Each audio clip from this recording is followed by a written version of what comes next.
Hi, I'm Shelly Burton and welcome to Seeds of Greatness.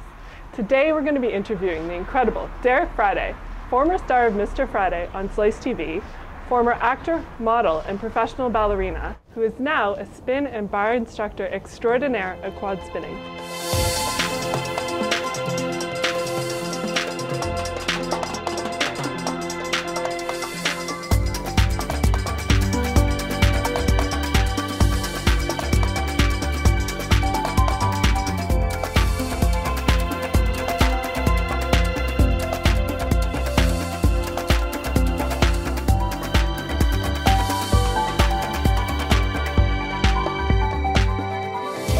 Joining us today, Derek. Thank you.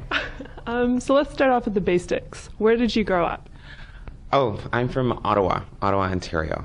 So you've done many things in your life, hosted the Friday show. How did that come about, and what was the wildest thing that happened on it? Whoa, Mr. Friday came, you know what, actually it's funny. I grew up in the entertainment industry somewhat my whole life as a dancer, and I took a break from it after kind of a little rigmarole that I experienced in my early 20s. I started bartending at a place called the Spoke Club in Toronto. And I worked with a woman who is now a close friend who just thought I had such a ridiculous personality and wanted to actually document my life. And that's how it all just kind of began. What were some of the wild things that happened while you were shooting? Any terrifying moments? Yes, daily. The pilot episode, for example, I had to work on, I worked at a reptile zoo. Mm-hmm. So my first experience was actually working with Burmese pythons. Yeah, it was petrifying. Yeah. And that's what they wanted to capture. Yeah, they wanted real moments, and I gave them real moments because that's just my personality. I'm kind of large. So, amazing. Yeah. Mm-hmm. So from there, you did some other hosting work, and now an amazing spin instructor at Quad. How did you get into that, and where did your passion for spinning come from?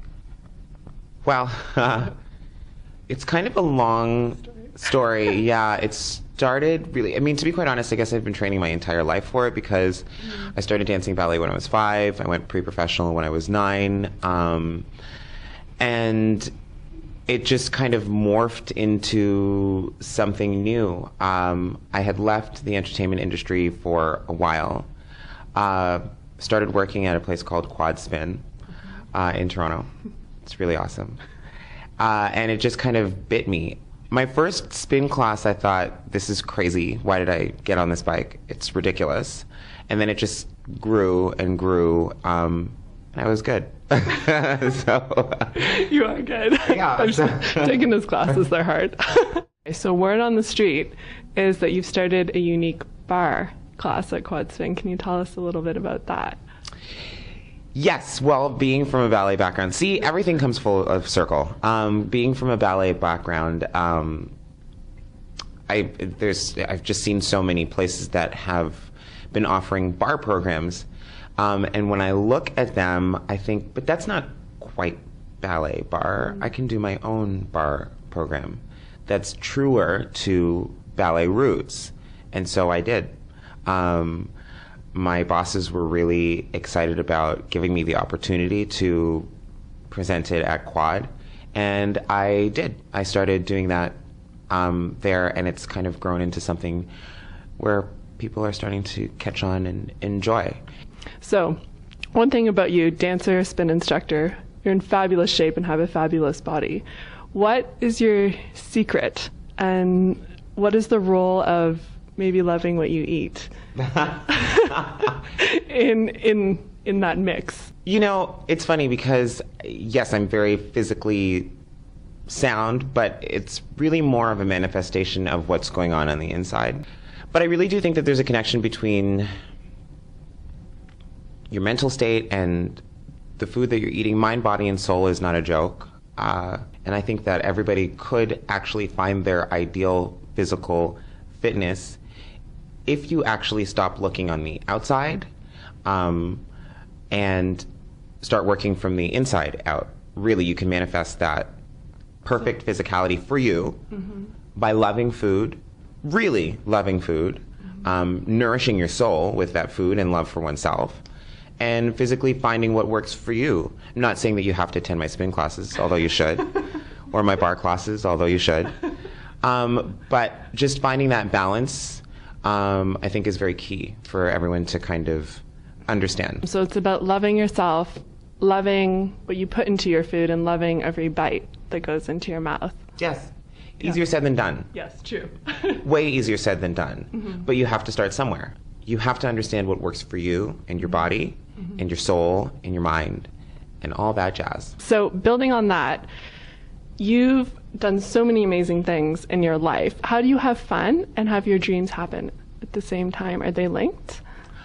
I do actually believe that, wow, this is a complicated question. No, it's good. I think that in order to get to your dreams, you have to have fun on the journey. Okay. It's part of the process. My dreams just get bigger and bigger relative to me. So do my manifestations. Yeah. So I don't limit myself for fun or limit myself to a certain amount of fun. I find fun in almost everything that I do, even in times of contrast, in times of seeming negativity. You can pull the greatness out of it. I like to extract good. So on that note, what's next for you? What are your dreams? Wow. I don't know. I'm having a really great time with what I'm doing right now. What comes from it, I'm not sure. And that's part of the process of the fun. I'm really excited about not quite knowing exactly where I'm going, but knowing that I'm growing from what I'm doing. Does that make sense? And this is the key to an amazing life. Yeah, I think so. I think you need to really experience life in order to have an amazing life. Does that make sense? Because feeling amazing now brings amazing things to you. So on that note, final question. Any advice you would give to up-and-coming artists, whether they're dancers, actors, aspiring TV hosts, on how to make it, if you will? Be yourself. I know you hear that all the time, but I mean, really, you have to be yourself. I don't know how to be anything other than authentically me. That's it. So you have to authentically be yourself, and it will open up.